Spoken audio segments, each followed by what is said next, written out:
मैं अपना तारुफ करा दूं, मेरा नाम ताहिर सलीम है। मैंने 1974 में पास आउट किया एनईडी से।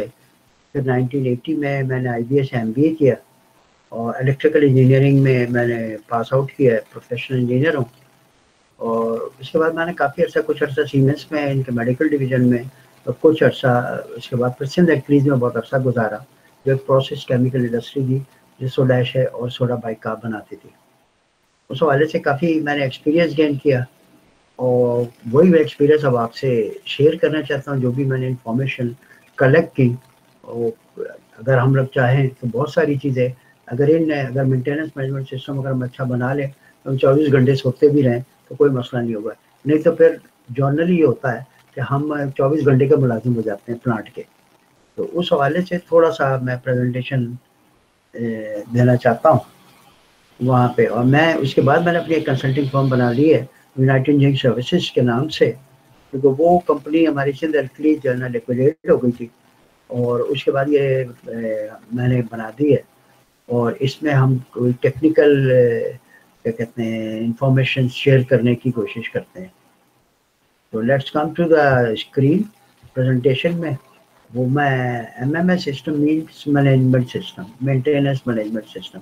अगर आप एक अच्छा मेंटेनेंस मैनेजमेंट सिस्टम बना लें तो ये बहुत ही आराम से आपके लिए हेल्पफुल साबित होगा। इसमें कुछ इंट्रोडक्शन है सुबह में शुरू में। तो लेकिन ये कि जब आप चाहे अगर फ्रेश इंजीनियर हैं, सपोजिंगली आप अगर फ्रेश इंजीनियर हैं या अभी अभी आपने काम शुरू किया है। और एक मैं चीज़ और बता दूं आपको कि पाकिस्तान में जो है यहाँ पे मेजर जो काम जो इंजीनियर जॉब पे जाते हैं मेंटेनेंस के जॉब से, नॉर्मली हमारा जो सेकंड वहाँ पे जो सिलेबस है वो रिसर्च इंजीनियर के लिए भी ज़्यादा बेस्ट करता है। लेकिन ये कि मैंने एक जनरली अपना एक्सपीरियंस देखा है कि जो है ना प्लांट जो लोग जॉब पे हैं वो प्लांट पे मेंटेनेंस के हवाले से हैं। यहाँ पे भी इसलिए मेंटेनेंस के हवाले से मैं बात करना चाहता हूँ। और एक अंडर डेवलप कंट्रीज में बहुत ज़रूरी है कि ये 5 आइटम्स जिनको मैं अभी आपके सामने एक्सप्लेन कर रहा हूँ, सपोजिंगली चाहे मैं हूँ या किसी नए प्लांट पे जा रहा हूँ या प्लांट की अवेयरनेस मैं लेना चाहता हूँ, तो ये इन 5 चीज़ों पे मुझे बहुत ज़्यादा कंसंट्रेट करना चाहिए, नहीं तो बहुत प्रॉब्लम्स होंगे। और एक जनरली है भी ये कि प्रोसेस इंडस्ट्री के खास वो है कि आप लोगों को जो पुराने लोग हैं वो काफ़ी तंग करते हैं और आपको मतलब ये कि प्रॉब्लम बताते नहीं है। वो चाहते हैं कि जनरल ये कल्चर है और ये वर्ल्ड वाइड कल्चर है, यही नहीं है कि लोग चाहते हैं कि मेरी चौधराहट बरकरार रहे। और ये जो नए फ्रेश इंजीनियर आए हैं या नया बंदा प्लांट पे जिसने ज्वाइन किया है, इसको जो है ना अवेयरनेस कम से कम दी जाए। इसलिए डाटा बहुत गायब कर देते हैं। आपकी ड्राइंगें इलेक्ट्रिकल के खास तौर पर ड्राइंगें गाइड कर दी जाती हैं। मतलब ये कि उस तरह और भी कई जो है ना डायग्राम्स या डॉक्यूमेंटेशन जो आपके लिए, क्योंकि you are a manager now, अगर आप मेंटेनेंस के मैनेजर हैं तो ये चीज़ें आपको सब ग्रैस्प करने के लिए बहुत मेहनत करनी पड़ती जो मैंने की। और क्योंकि मेरे प्लांट पे भी क्योंकि वो नेचुरलाइज एक प्लांट था तो उसमें भी बड़े मसले मसाइल होते थे, लेकिन अल्लाह ताला ने मेरी मदद की और मैंने काफ़ी हद तक कवर कर लिया। और उसी प्लांट का मैं जीएम भी बना और प्लांट का इंचार्ज भी बन गया। और इस तरह की बहुत सारी चीज़ें हैं। लेकिन ये सब आप पे डिपेंड करता है कि आप प्रॉब्लम को टैकल कैसे करते हैं। लेकिन किसी भी प्रॉब्लम को टैकल करने से पहले उस पर आपका कंट्रोल, आपकी नॉलेज इतनी होनी चाहिए कि आप उन पे सुपरसीड करें। जो पुराने इलेक्ट्रिशियन लेवल के बंदे होते हैं वो समझते हैं कि हम ही सब कुछ कर सकते हैं, इनको कुछ आता जाता नहीं है। तो बराए मेहरबानी प्लांट को सबसे पहले समझने की, तो इसका पहला पॉइंट ये है कि प्लांट और इसके ऑपरेशन को अच्छी तरह समझने की कोशिश ना करें। अपने आप को लिमिट ना करें कि मैं इलेक्ट्रिकल का हूँ, मैं मैकेनिकल का हूँ, मैं इंस्ट्रूमेंटेशन का हूँ, मैं सिविल का हूँ, तो मैं अपने अपने काम को उस लेवल का करूँ। प्लांट और इसके ऑपरेशन को समझने के लिए आपको पूरा प्रोसेस का और प्लांट का उसका ऑपरेशन का अंडरस्टैंडिंग होनी चाहिए। नहीं तो मेरा एक्सपीरियंस ये है कि अगर आप इसके क्या कहते हैं, मैं शुरू में जब प्लांट पे गया तो मुझे इंस्ट्रूमेंटेशन का था। अब कंप्लेंट आई कि जी फलानी चीज़ मिस ऑपरेट कर रही है, कि काम टेम्परेचर की सपोज ले लें कि टेम्परेचर की मेजरमेंट सही नहीं है। सारा दिन हम लगे रहते थे, कुछ मिलता नहीं था। और जो है ना बाद में आखिर में कहते नहीं आपने ठीक कर दिया, जबकि ठीक तो हमने कुछ भी नहीं किया। इसी तरह मोटर में कि मोटर ट्रिप कर रही है, वो प्लांट की किसी ऑपरेशन की वजह से ट्रिप कर रही थी। लेकिन ये कि हमसे कहते हैं, हम अब लग जाते थे स्विच गेयर पे, तो उसका जो रिले बदल रहा है, उसका कॉन्ट्रैक्टर बदल रहा है, और उसका पता कुछ भी नहीं चला। तो जब तक आपको रूट कॉज का नहीं पता चलेगा, और रूट कॉज का पता चलने के लिए सबसे इम्पोर्टेंट है कि प्लांट और उसके ऑपरेशन को अच्छी तरह, ये मत समझे हमारा प्लांट एक केमिकल ओरिएंटेड प्लांट था, सोडा ऐश मतलब लाइमस्टोन और सी सॉल्ट से हम बनाते थे, खारा सोडा और मीठा सोडा। तो उस हवाले से प्लांट का और उसका ऑपरेशन को समझना बड़ा जरूरी, तो आप कम्युनिकेट बेहतर तरीके से कर सकते हैं। तो हम बहुत सारी चीज़ों में ऐसे फंस जाते थे कि मिलता कुछ नहीं, रूट कॉज नहीं मिल रहा, और पता चला वो प्लांट की कोई गलती थी, लेकिन वो प्रोडक्शन वर्सेस मेंटेनेंस हमेशा के प्रॉब्लम्स है। लेकिन अगर आप प्रॉब्लम सॉल्विंग अप्रोच रखें, जो मॉडर्न अप्रोच है, तो उस हवाले से मिलजुल के प्लांट को अच्छी तरह समझना, आप ये ना समझे कि हमारी रिस्पॉन्सिबिलिटी नहीं है। तो प्लांट और उसके ऑपरेशन को समझना बहुत ज़रूरी है। फिर उसके बाद एक दूसरी चीज़ है मेंटेनेंस ऑर्गेनाइजेशन और उसकी मैनेजमेंट। तो अगर आपका मेंटेनेंस सिस्टम, आपके पास किस टाइप के स्किल्ड पर्सन्स हैं, कैसे आप कंट्रोल कर रहे हैं, मतलब ये समझना भी बड़ा ज़रूरी है। एक जॉब है, कंप्लेंट है, और मेरी जुरिस्डिक्शन में नहीं भी आती, आती भी है, लेकिन मेरे पास उसकी स्किल अगर नहीं है, तो मुझे चाहिए कि उसको मैं आउटसोर्स कर दूँ। ये एक गुड मेंटेनेंस की टेक्निक है। मतलब ये नहीं है, और ये प्रेस्टीज का पॉइंट बना लेते हैं प्लांट के ऊपर कि बाहर से काम नहीं कराना, आउटसोर्स नहीं करना, बल्कि मेरे पास स्किल नहीं है, तो इसलिए जो हम खुद ही कुछ ना कुछ कर लेंगे।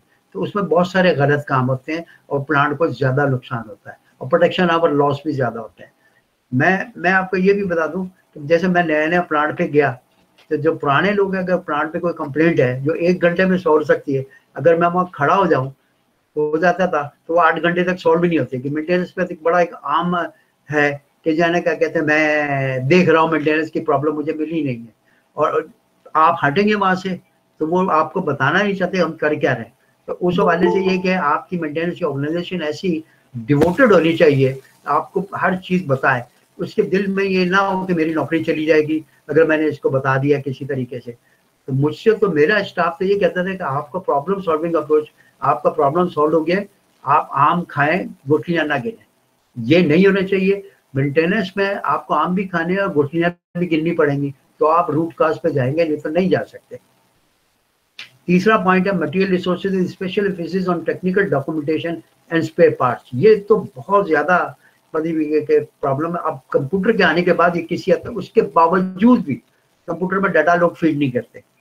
तो ये बहुत ही जरूरी है कि आप, मेरी रिसोर्सेज क्या है, मेरे पास किस टाइप के कुपर लगे हुए हैं, मेरी स्किल क्या है, मेरे स्किल पर्सन क्या है। हर आदमी को पहले समझने की कोशिश करें जो आपके अंडर है, आप जिसकी आप सुपरविजन कर रहे हैं, because you are a manager now.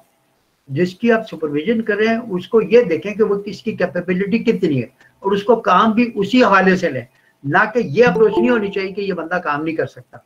ये अगर कोई बंदा काम अगर नहीं कर सकता और उसकी क्वालिफिकेशन है, तो ये मेरी कमजोरी है सुपरवाइजर की कि जो उससे काम ले नहीं पा रहा सही तरीके से। तो उसको उस तरह ट्रेंड करें कि वो डिवोशन के साथ काम कर सके, और आपको भी पता हो। अगर आप ये समझते हैं, you have to take your own decision. अगर आप ये समझते हैं कि ये मटेरियल रिसोर्सेज का कोई प्रॉब्लम नहीं है, तो जो है ना उसके हवाले से फिर आप आउटसोर्स करते हैं। मतलब आप ये समझिए, आपने समझना है, टेक्नीशियन कभी भी नहीं कहेगा कि इसको आउटसोर्स करें। आप सबने समझना है कि इस काम को मैं कर सकते हैं मेरा स्टाफ या नहीं कर सकता।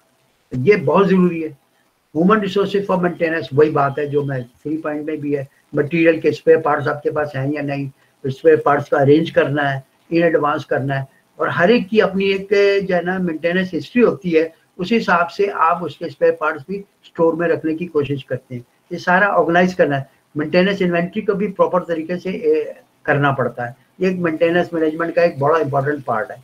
अगर आजकल कंप्यूटराइज मेंटेनेंस सिस्टम आया है, लेकिन इतने कामयाब नहीं। मैंने देखा प्लांटों के पर, जब मैं बहुत सारे देखा है कि लोग इतने वो कंफर्टेबल नहीं है उससे, तो अपने लोग बना लेते हैं थोड़े से। लेकिन कंप्यूटर के आने का बहुत फायदा है, इंशाल्लाह आगे और इम्प्रूवमेंट आएगी। उसके बाद एक और 5वां पॉइंट है financial constraints and problems which originate from the local infrastructure logistic. आपने बजट में जो काम करना है इसको फोरकास्ट किया नहीं किया, या आपके पास पैसे हैं या नहीं है, तो प्रॉब्लम को उस तरह सॉल्व करने की कोशिश करें जो मेंटेनेंस का प्रॉब्लम है। मैं आपको यहाँ पे एक डेफिनेशन बताता हूँ प्रॉब्लम की। प्रॉब्लम की डेफिनेशन ये नहीं है कि मेरे पास एक ही सोल्यूशन है तो वो प्रॉब्लम नहीं कहलाएगा। प्रॉब्लम की डेफिनेशन ये, if you are a good engineer, you should seek for alternate solutions. तो अगर प्रॉब्लम के लिए अल्टरनेट सॉल्यूशंस होंगे, उससे बेस्ट सॉल्यूशन आप अडॉप्ट करेंगे, उसी हिसाब से उसकी फाइनेंस की भी स्ट्रेटेजी बनाएंगे।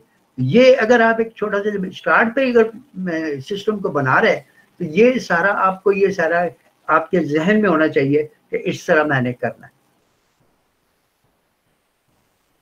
अब अगर मैं इसकी मेंटेनेंस की एक हिस्ट्री पे जाऊं, तो यहाँ पे अगर आप ये है कि इक्विपमेंट फेलियर के changing views, total productive maintenance, scope of maintenance, objective maintenance management, ये एक छोटा सा है। अब मैं यहाँ से इसकी हिस्ट्री में जाता हूँ, तो ओवरव्यू इसका एक ये है कि first generation before first world war, even world war के बाद भी 1940 टू 1960 तक, और अभी भी मैं अगर आपसे एक सवाल भी करूंगा कि यहाँ पे अगर आप सोचें कि हम पाकिस्तान में ये 3 जनरेशन मैंने डिवाइड किए हैं, first generation, second generation and third generation.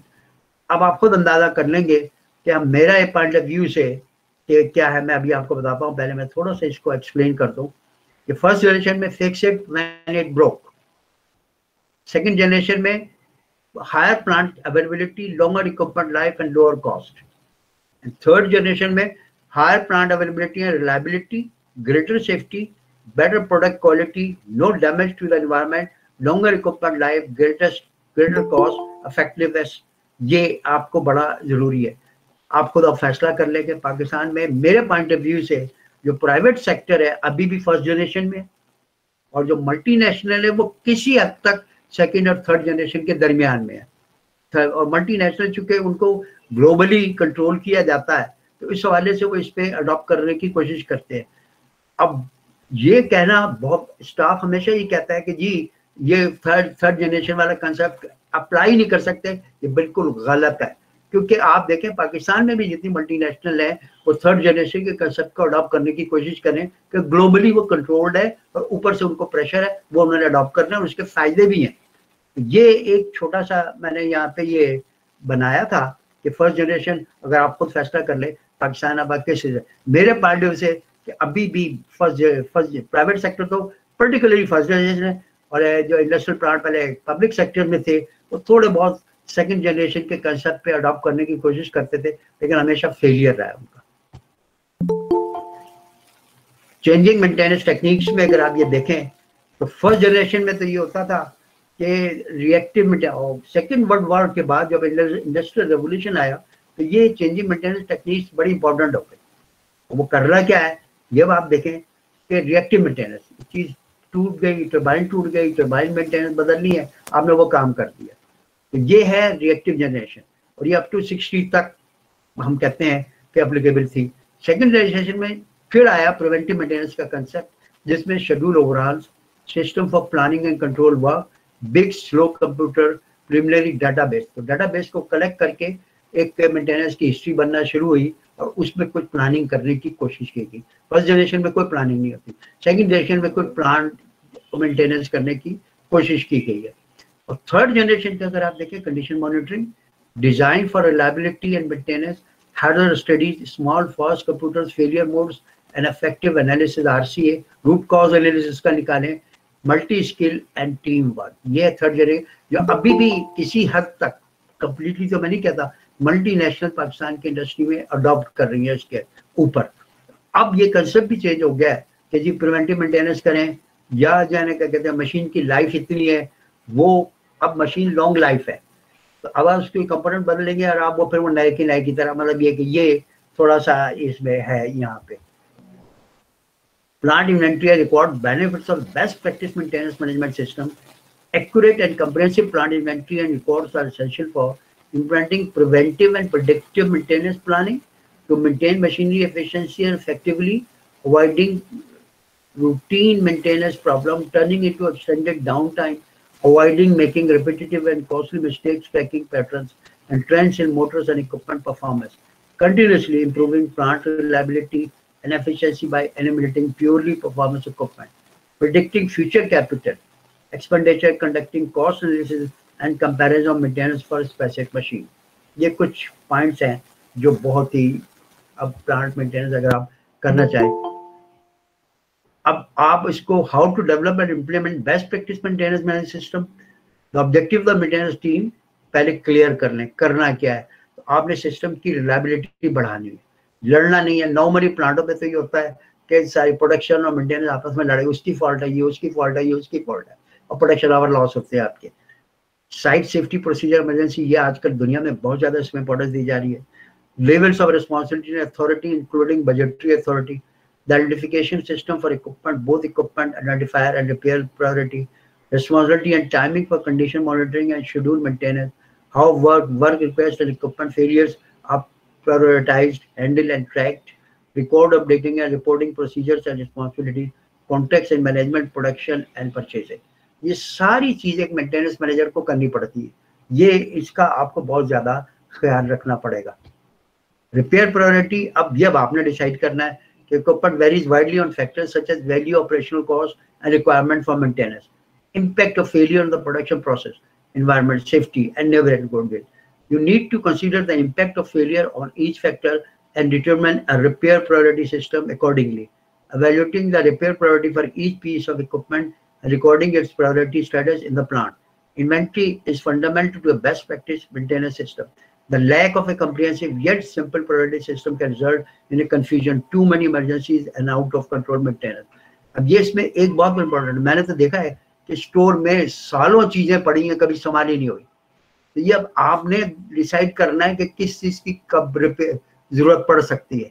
मतलब ये कि ये जो है ना, इसको बड़ा मुश्किल है, और एक्सपीरियंस बंदे होने चाहिए जिनको आइडिया मशीन के मतलब उसकी हिस्ट्री मेंटेन होनी चाहिए, किस टाइप की। अगर आप वेंडर पे जाएं तो वो भी हिस्ट्री की बेसिस पे फ्रीक्वेंसी डिटरमिन करता है कि अगर एक बेयरिंग भी रिप्लेस करनी है तो फ्रीक्वेंसी उसी हिसाब से स्टैब्लिश करता है, या आप अपनी फ्रीक्वेंसी भी स्टैब्लिश कर सकते हैं। तो इन्वेंट्री की कॉस्ट भी ना बढ़े और आपका इन्वेंट्री यूज भी हो जाए, जाया ना जाए किसी तरह।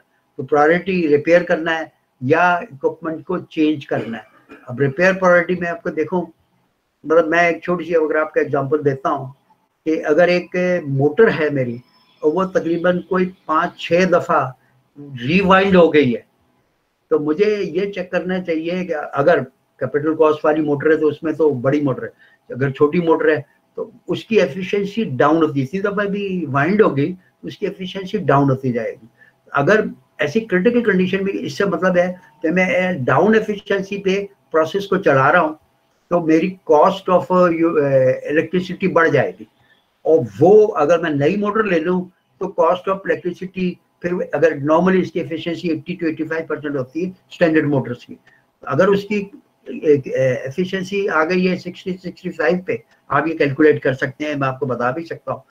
तो उस पे आपका हो सकता है डिसीजन ये हो कि इस मोटर को हटा के नई मोटर में लगा दूं, ताकि ओवरऑल जो कॉस्ट का इफेक्ट है वो इसके ऊपर कम से कम आए और मैं बेहतर रिजल्ट्स ले सकूं। नहीं तो आपके प्रोडक्ट की कॉस्ट बढ़ जाएगी। यहाँ पे ऐसी बहुत सारी चीजें हैं जिसमें अब रिपेयर प्रायोरिटी आपने खुद सेट करनी है कि प्रायोरिटी करनी है या रिप्लेसमेंट करें और किस हद तक करें, ये आपने खुद डिसाइड करना है, ये आपके जहन में स्टैब्लिश हो जाना चाहिए। एक मेंटेनेंस सिस्टम जो आप बनाएंगे तो उसमें एसेट्स मैनेजमेंट, मेंटेनेंस की चेकलिस्ट, मैं शायद आपको दिखाऊंगा इसके अंदर, प्लांट का रिकॉर्ड और प्लांट मेंटेनेंस लॉग बहुत ही जरूरी है। ये एक इंश्योरेंस कंपनी भी है, वो क्या कहते हैं आपसे प्रीमियम जो भी चार्ज करती हैं अगर है तो इसी जो प्लांट के मेंटेनेंस लॉग है उसके हवाले से चार्ज करने की कोशिश करती है। अब जैसे मैं आपको बताऊं, जनरल ये है कि मेरा एक्सपीरियंस ये है कि यूरोप की मशीन की जाना क्या वो ज्यादा कम प्रीमियम पे भी इंश्योरेंस पे आपको दे सकती है, लेकिन चाइनीज मशीनें उसमें डिफरेंट वैरायटीज हैं तो वो इतनी इफेक्टिव नहीं है जो यूरोप की टेक्नोलॉजी के हवाले से इफेक्टिव है, तो उसमें ब्रेकडाउन ज्यादा होते हैं, इसमें ब्रेकडाउन कम है। अब ये थॉट आपकी होनी चाहिए, आपका अपना एक्सपीरियंस आपको बताए। मेंटेनेंस इंजीनियर कोई कॉलेज से पढ़ के नहीं आता, वो अपने एक्सपीरियंस से अपने आप को डेवलप करता है और अब एक अच्छा इंजीनियर बन जाता है। तो ये आपका खुद अपना फैसला होगा कि मैं क्या करूं और क्या ना करूं। अब मेंटेनेंस में है क्या, सेफ्टी की प्रायोरिटी है, क्वालिटी है, प्रोडक्शन है, प्रोडक्टिविटी है, इन्वायरमेंट है, ये सारी चीजें अब आपको एक मेंटेनेंस के सिस्टम में देखनी पड़ती है।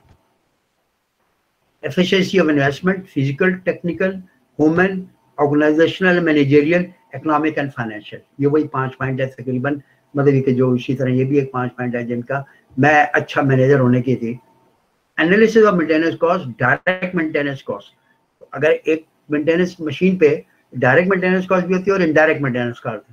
तो एक तो ये है कि जब भी मैं मशीन भी, अगर इवन कैपिटल मशीन भी खरीद रहा हूँ, तो उसमें उस कैपिटल में रेगुलर मेंटेनेंस कॉस्ट भी ऐड होनी चाहिए, लेबर कॉस्ट ऐड होनी चाहिए, इक्विपमेंट कॉस्ट है, कंज्यूमेबल्स ट्रेनिंग कॉस्ट है, सब कॉन्ट्रैक्टिंग कॉस्ट है, कॉस्ट फॉर टेक्नोलॉजी। तो जो कैपिटल, जो पूरा सिस्टम अगर प्लांट का भी है, तो मुझे इसमें ये पॉइंट उसकी कॉस्ट के अंदर डालना चाहिए। और इनडायरेक्ट कॉस्ट है, प्रोडक्शन सर्विस आपकी, ये जाने का कहते हैं रिडक्शन ऑफ प्रोडक्शन और services, alteration in the quality of production और services, delivery delays, depreciation cost, work accident, alteration in the workplace and environment, demotivation of personal company images। ये काफी है, तो इसकी इनडायरेक्ट कॉस्ट हो गई यहाँ पे। ये बहुत मुझे पसंद है कि अब आप खुद डिसाइड करेंगे, देखें do you operate the plant और does the plant operate you. तो आपकी टोटल स्ट्रेटेजी इस पर डिपेंड करनी चाहिए। तो मैं भी चाहूंगा कि प्लांट मुझे क्यों ऑपरेट करे, मैं प्लांट को ऑपरेट करूं। तो लेकिन ये है कि मैंने तो यहाँ देखा जनरली प्रोसेस इंडस्ट्री में आप जब काम करते हैं तो 24 घंटे के मुलाजिम हो जाते हैं, घर भी जाते हैं तो भी फोन पे फोन आ रहे होते हैं कि ये हो गया, ये हो गया, ये हो गया। तो वो हमारी अपनी गलती है कि आप प्लांट को आप ऑपरेट करें। तो उसकी अगर पहले से प्लानिंग प्रिडिक्टिव कर लेंगे, प्रिवेंटिव कर लेंगे और क्रिएटिव मेंटेनेंस करेंगे, तो जो है ना कि आप इससे ओवरकम हो जाएंगे। तो अगर आप रूट कॉज एनालिसिस पे जाएंगे तो बहुत सारे आपके प्रॉब्लम सॉल्व हो जाएंगे। मैं अपने एक्सपीरियंस में शेयर करना चाहता हूँ कि अपने एक्सपीरियंस में अगर रूट कॉज एनालिसिस है तो मैं प्लांट की डिफिकल्टी, ऑपरेशनल जो मेंटेनेंस भी है, उसको भी कॉस्ट भी कम हो जाएगी अगर रूट कॉज एनालिसिस मुझे मिल जाएगा। नहीं तो अगर हिट एंड ट्रायल अगर आप करेंगे तो आपको कॉस्ट भी बढ़ेगी और आपके प्रोडक्शन आवर लॉस भी होंगे। यहाँ पे अगर एक मेंटेनेंस डिपार्टमेंट है तो उसकी एक्टिविटीज क्या होंगी, इसके मेथड्स क्या होंगे, engineering, job preparation, programming, work scheduling, following of a work in progress, job execution, quality control of maintenance work, spare parts management and maintenance store. ये सारे मेंटेनेंस के बंदे को करने पड़ते हैं। Management of maintenance personnel, maintenance accountancy and cost control, ये अभी जो मैंने बात भी की थी, exploitation of utilities, managing the maintenance department. और आपने मैनेज करना मेंटेनेंस डिपार्टमेंट, क्योंकि आप एक इंजीनियर है, चाहे इलेक्ट्रिकल हो, चाहे मैकेनिकल हो, चाहे सिविल को, आपने मेंटेनेंस है, तो उनमें सारी ये सब सेक्शन है, आपको ये सारी चीजों को आपको ख्याल। अगर प्रिवेंटिव मेंटेनेंस का, तो हमारे यहाँ अभी भी प्लांटों पे हम प्रिवेंटिव मेंटेनेंस का है, तो उसकी प्रिवेंटिव मेंटेनेंस का वर्क ऑर्डर, अगर उसकी कोई फ्रीक्वेंसी अगर आप बना लेते हैं कि ये काम करना है, तो उसका वर्क ऑर्डर इशू करें, एक मास्टर शेड्यूल बनेगा उसके अंदर, और incomplete maintenance report, quality control inspection report, time management, quality का डिपार्टमेंट है वो, अगर आप कह रहे time management, labour utilisation report, equipment database and task analysis, tool and safety requirement, equipment R&M history, data and expenses analysis, inventory control, vendor file and service. ये इतनी important है, vendor file and service contract है कि data नहीं मिलता। मैंने तो plant पे फेस किया है कि वेंडर फाइल तो टेक्नीशियन जो है ना छुपा के घर लेके चले जाते हैं, आपको डाटा नहीं मिलता, रिकॉर्ड नहीं मिलता, ये बड़ी प्रॉब्लम्स है। तो ये अगर आपको करना चाहिए, और एक्सपीरियंस बंदे भी, फ्रेश बंदा जाएगा तो उसको तो बड़ी परेशानी होती है वहां पे। बैलेंस अप्रोच किया है कि प्लांट मेंटेनेंस करें, शटडाउन लें, और उसकी प्रिवेंटिव मेजर्स की जरूरत है, प्रिवेंटिव मेजर्स करें। अगर करेक्टिव मेंटेनेंस है तो करेक्टिव मेंटेनेंस करें, और प्रेडिक्टिव, या आपका एक्सपीरियंस आपको बताएगा कि ये प्रेडिक्टिव मेंटेनेंस को मैं प्रिडिक्ट कर सकता, नहीं कर सकता कि ये मशीन खराब होने वाली है या इसमें ये फॉल्ट आने वाली है। जो पुराने लोग हैं, मतलब ये कि मैं बता रहा हूँ ना कि जब हम भी नए नए प्लांट पे गए तो हमारे जीएम मुझसे ये कहते थे कि यार फलाना बंदा तो वो इतना एक्सपीरियंस आदमी है, वो तो सूंघ के या हाथ लगा के बता देगा कि मोटर की वाइब्रेशन अब किस लेवल पे है। और हम जो है ना टूल्स का सहारा लेते हैं कि मोटर की वाइब्रेशन अगर देखनी है तो टूल से देख के उसकी लिमिटिंग वैल्यू और एक्सेप्टेबल वैल्यूज को कोशिश करते हैं। लेकिन जो एक्सपीरियंस आदमी है, जो पुराने लोग थे, वो तो यूँ समझे कि हाथ लगा के बता देते कि इसको ये काम करो और ये काम करो। ऐसे भी स्किल्ड वाले पर्सन है, लेकिन वो ठीक नहीं है कि आप करेक्टिव अप्रोच और प्रेडिक्टिव मेंटेनेंस और प्रिवेंटिव मेंटेनेंस को अपने जो आपके डाटा है, जो आप मेजरमेंट ले रहे हैं, उसके मुताबिक करने की कोशिश करें, क्योंकि आप जो दूसरी बेस होगी। अब planning organisation effective maintenance programme using reliable equipment performance cost and personnel assignment data, computer application, computerise maintenance system, लेकिन पाकिस्तान में इतना मुझे मेरी रिसोर्सेज बताती हैं कि इतना मतलब ज़्यादा अप्लीकेबल नहीं हो रहा। लोगों ने शौक के तौर पे तो बड़े बड़े मैक्सिमम मिनिमम खरीद लिया, सैप बड़ी जगह लग गया है। सैप भी ज़्यादातर आजकल जो है ना क्या कहते हैं वो फाइनेंस पे ज़्यादा चल रहा है। मेंटेनेंस की जो उसकी मॉडलिंग है वो कम इस्तेमाल होती है। मैंने तो ये देखा है प्लांट, हो सकता है बेहतर हो गई हो, मैं कुछ नहीं कह सकता, हम ओल्ड एज हो गए। Maintenance scheduling and techniques, controlling maintenance inventories, maintenance standards, budget and cost control, appraising and updating maintenance planning, scheduling and ये नहीं है कि आपने एक दफा कर दिया तो उसके बाद चुप चुप आकर बैठ गए, आराम से इसकी प्लानिंग करें। यहाँ पे solving real world labour management problem, ये बहुत प्रॉब्लम है। हमारा जैसे यूनियनाइज स्टाफ है, मैं आपको एक चीज बता दूं, यूनियनाइज स्टाफ ही बुरा नहीं होता अगर आपकी सिर्फ टेक्निक पे डिपेंड करता है। वो भी चाहते हैं कि प्लांट चले, हमारी रोजी जारी रहे, लेकिन ये कि एक वर्ल्ड वाइड ये फिनोमेना है और उसमें अब आपकी अपनी स्किल है, वो भी आपको करना पड़ेगा। Making maintenance inventories work for you.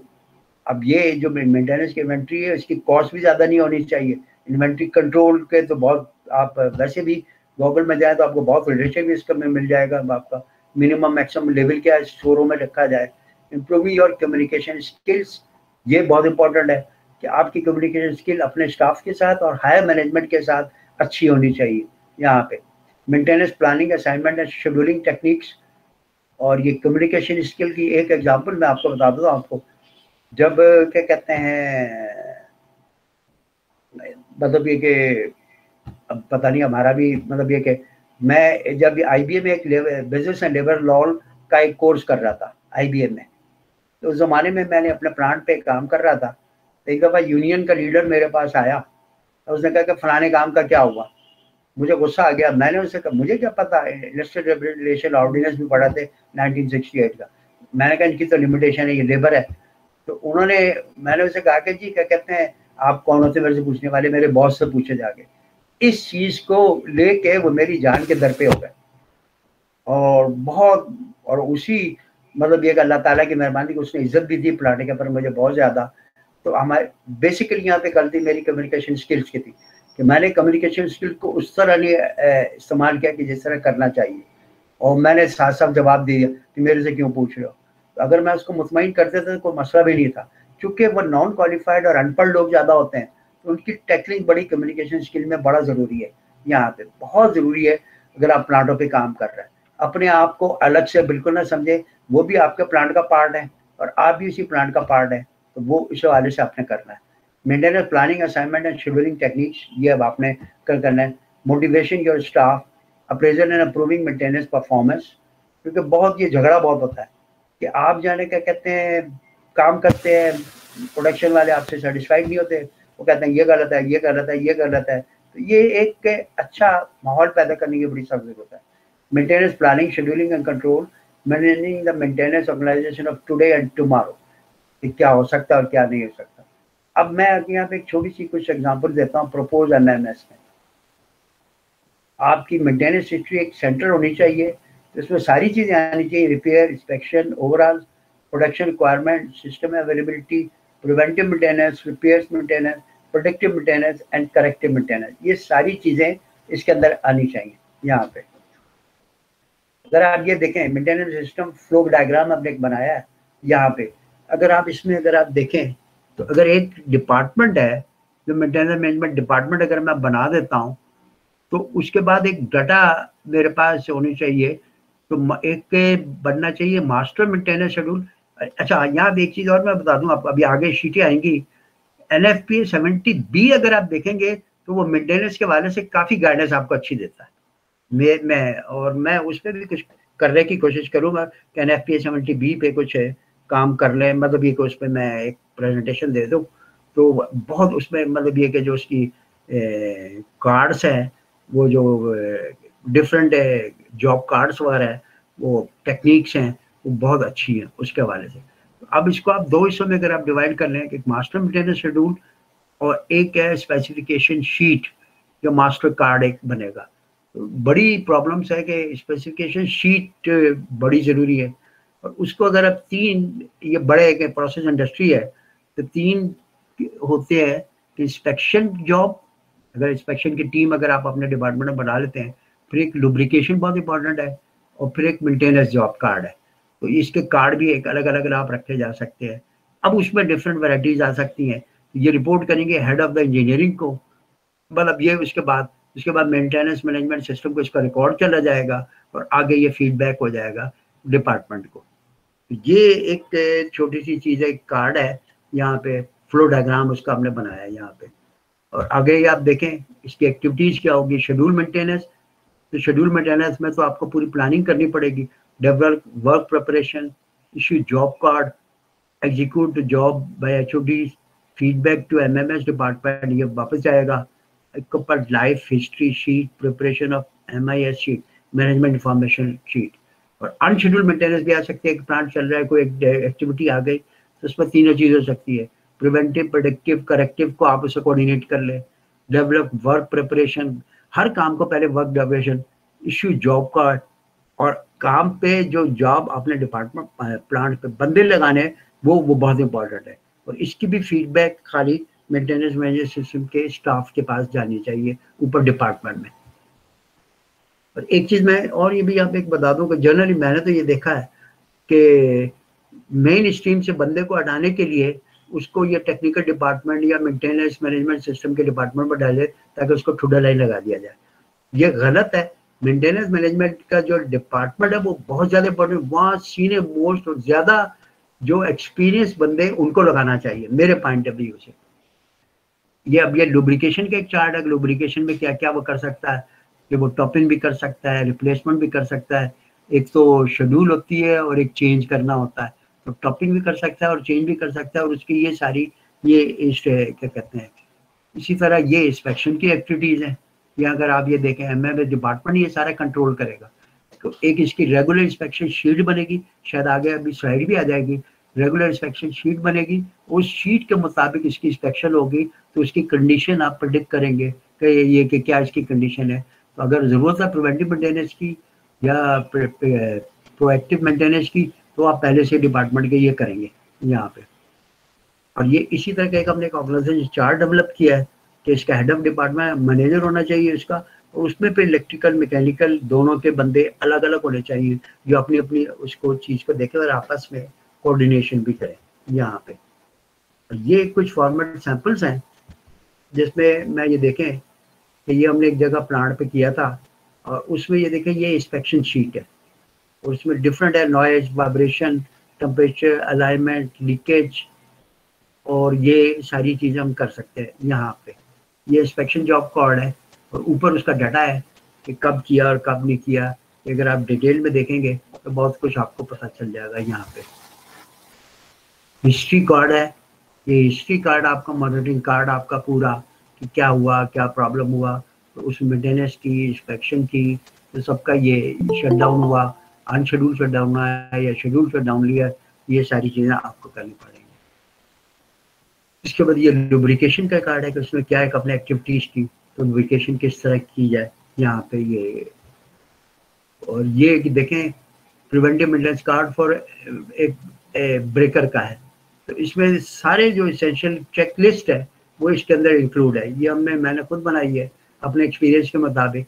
तो ये चेकलिस्ट इस वक्त मुझे विजिबल नहीं हो रही, आप इसको जूम करके देखेंगे तो ज़्यादा अच्छी तरह आपको ये चेकलिस्ट पता चल जाएगी कि एमबी ब्रेकर का किस तरह चेक करना चाहिए यहाँ पे। और अगर आपको और ज़्यादा डिटेल चाहिए तो NFPA 70B में जाएं, तो इन सब के जॉब कार्ड्स बड़े अच्छे बने हुए हैं। इसमें बंदे ने जो जाएगा तो जो जो काम कर लेगा उस पर सिर्फ टिक करेगा। तो ये इस हवाले से ये एक है job card for MB breaker.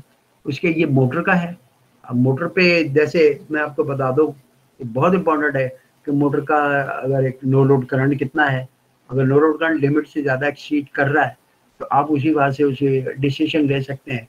उसके बाद बेरिंग की नॉइज है, वाइब्रेशन है, और फैन की स्पीड है, मतलब ये कि क्लियरेंस है, और अलाइनमेंट बहुत ज़रूरी होता है ये वाले से। तो ये एक चेकलिस्ट पहले बनाई है और मुझे इस वक्त विजिबल नहीं हो रही, नहीं तो मैं पढ़ के भी आप, लेकिन आप जूम करके देखेंगे तो शायद मिल जाएगी। नहीं तो NFPA 70B में बहुत अच्छी तरह आपको ये सारी चीज़ें मिल जाएंगी यहाँ पे। ये ट्रांसफार्मर का एक हमने कार्ड बनाया हुआ है। अब ट्रांसफार्मर के बहुत सारे टेस्ट होते हैं, एक तो फैक्ट्री टेस्ट होते हैं फिर फील्ड के कौन कौन से टेस्ट करने हैं, ये सारी HT बुशिंग है, LT बुशिंग है, कंडीशन ऑफ सिलिका किया है, अनसेक्रेटरी है, ग्राउंडिंग प्रॉपर है या नहीं, यहाँ पे टैप चेंजर की क्या कंडीशन है, केबल टर्मिनेशन प्रॉपर है या नहीं, रेडिएटर कहीं सही है या नहीं। और ऊपर जो पहला पार्ट है, इसके 3 पार्ट है एक्चुअली हर कार्ड के। पहला पार्ट है वो आपके जो है ना क्या कहते हैं उसकी स्पेक्स हैं, और दूसरे पार्ट में चेकलिस्ट है, और तीसरे पार्ट में आप अपने रिमार्क्स दे सकते हैं। हर कार्ड में कुछ इसी तरह ही है कि ये 3 पार्टों में हमने डिवाइड किया हुआ है यहाँ पे। तो अब आपकी बुशिंग का, अब इसमें देखिए ट्रांसफार्मर में भी अब इसका क्या कहते हैं इंसुलेशन रेजिस्टेंस टेस्ट है, मतलब ये कि प्राइमरी और सेकेंडरी वाइंडिंग है, ये लिखा हुआ है। ऑयल डाइलेक्ट्रिक स्ट्रेंथ करके आप ये चेक कर सकते हैं, अब बुकल स्ले की सेटिंग पूरी चेक कर सकते हैं।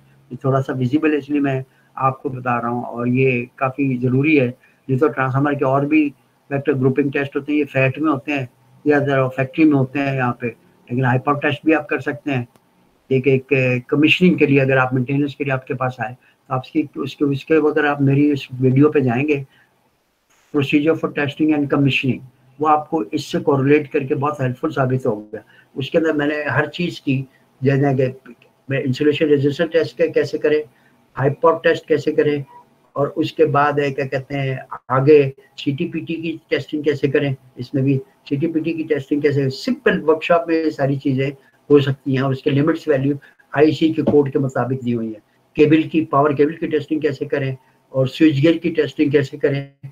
तो मेरी एक यूट्यूब पे एक है procedure for testing and commissioning, अगर आप वो देखें तो उन सारे सवालों का जवाब आपको वहाँ से मिल जाएगा। अभी देखिए preventive maintenance of card for panels के लिए, तो पैनल्स में जो सिस्टम है मैंने उसको बायोमेट्रिकली की कंडीशन किया है, मिसलेनियस इसमें लिखा हुआ है। तो ये सारी चीज़ें मैंने करने की कोशिश की है कि इस कार्ड को अगर आप अपनी मर्जी प्लाट के मुताबिक चेंज कर सकते हैं।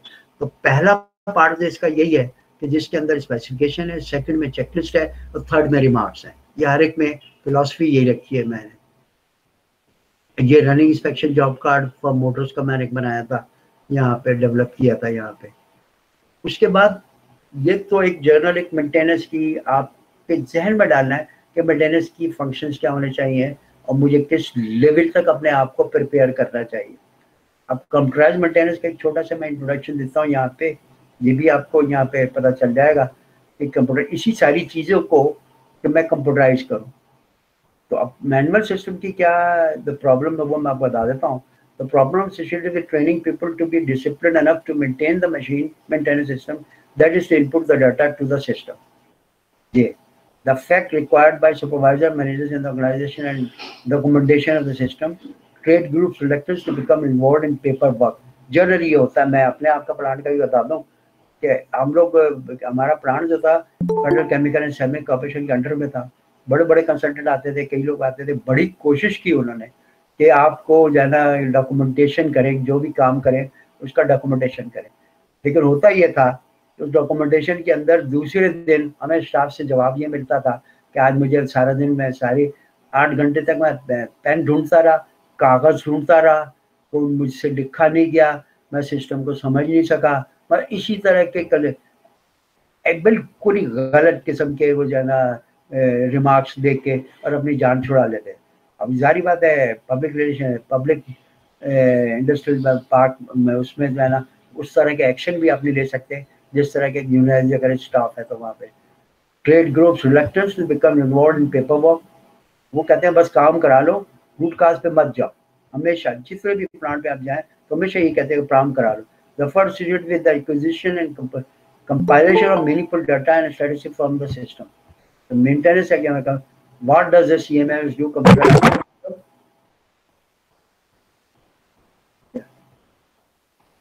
control the complete list of maintainable assets through an assets register या assets management में आ जाता है।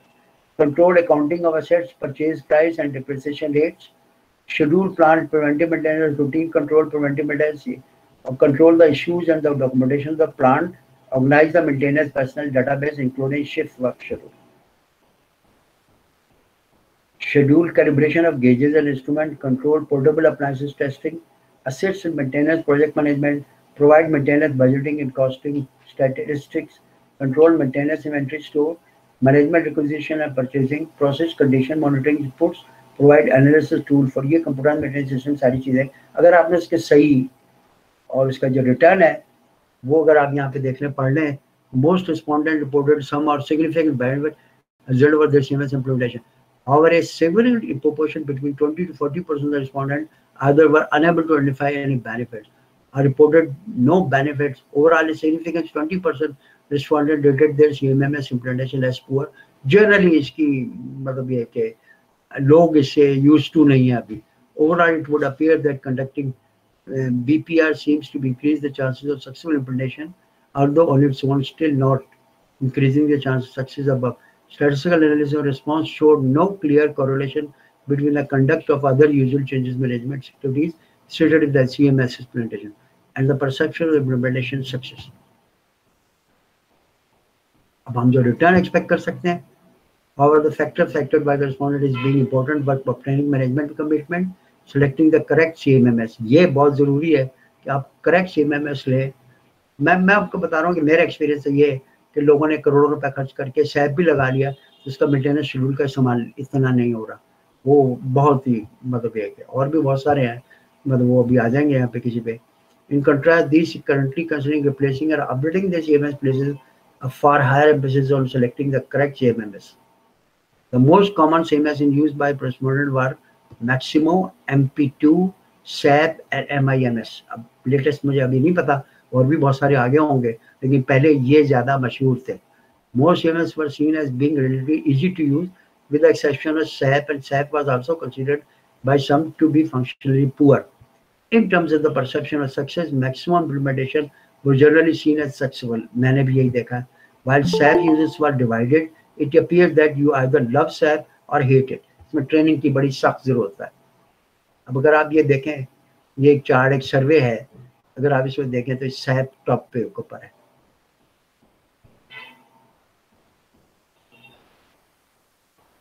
अब ये देख लें आप, ये डिफरेंट टाइप के CMMS हैं, बहुत दुनिया भरी पड़ी है इसके अंदर. आप ये उसकी रिस्पॉन्स आप देख सकते हैं.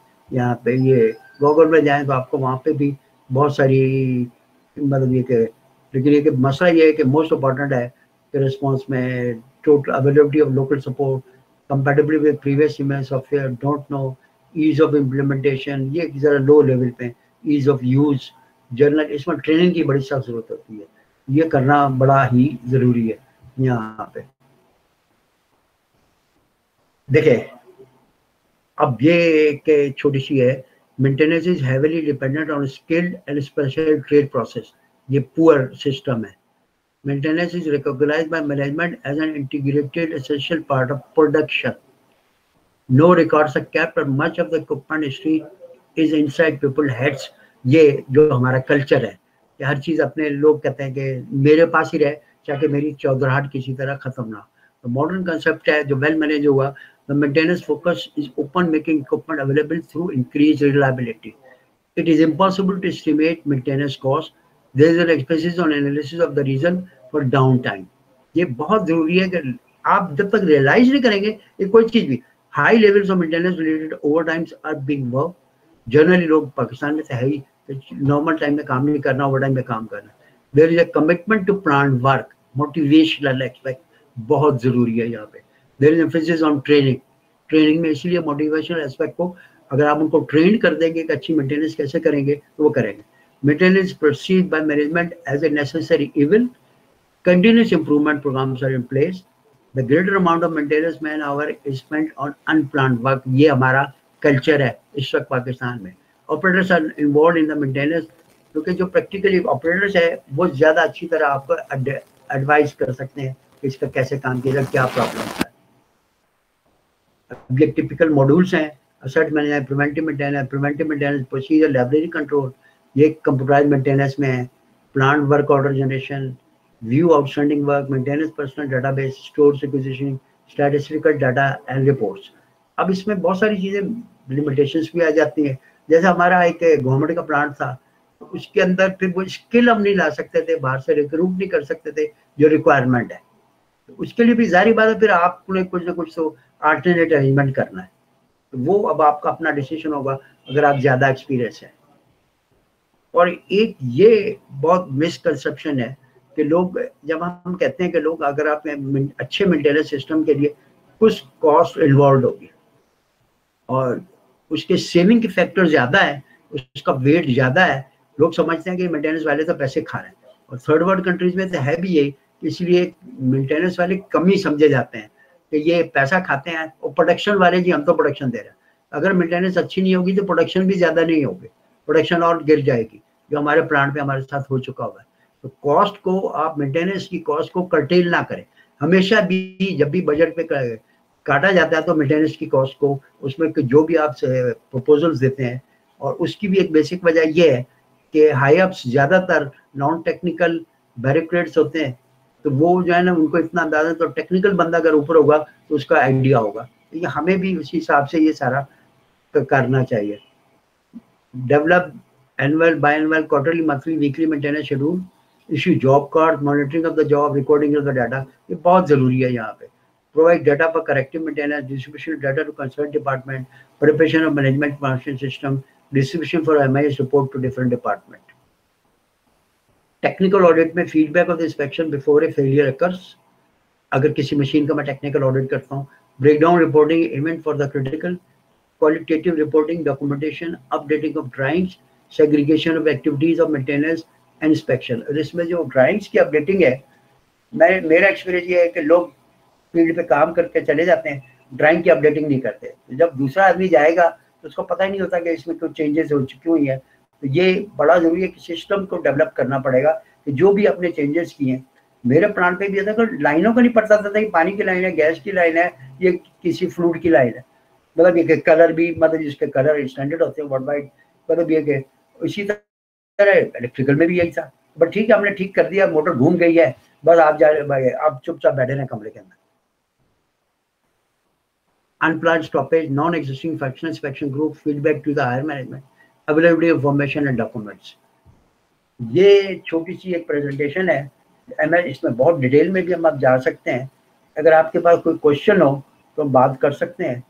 और अगर आपने इस पे सीपीटी सर्टिफिकेट लेना है तो हमारी वो पेमेंट कर देंगे थोड़ी सी, तो हम आपको सीपीटी सर्टिफिकेट आपको, क्योंकि इसके सीपीटी पॉइंट्स हैं जो आपको अलॉट हो सकते हैं वहाँ पे। अगर कोई क्वेश्चन है, नहीं तो मैं शुक्रिया अदा करके, आप सबका शुक्रिया अदा करके यहाँ से, और कोई भी क्वेश्चन है बाद में भी आप मुझे ईमेल कर सकते हैं और बाद में बात भी कर सकते हैं। तो इसमें क्या कहते हैं, बहुत से, अगर इसमें अगर आप NFT 70B में जाएं तो जो मैंने ये सैंपल शीटें जो बनाई है मैंने खुद बनाई है एक प्रोजेक्ट के ऊपर, लेकिन अगर उसमें तो उन दोनों को कोरिलेट कर लेंगे तो बहुत अच्छी आपकी चेक लिस्ट डेवलप हो सकती है।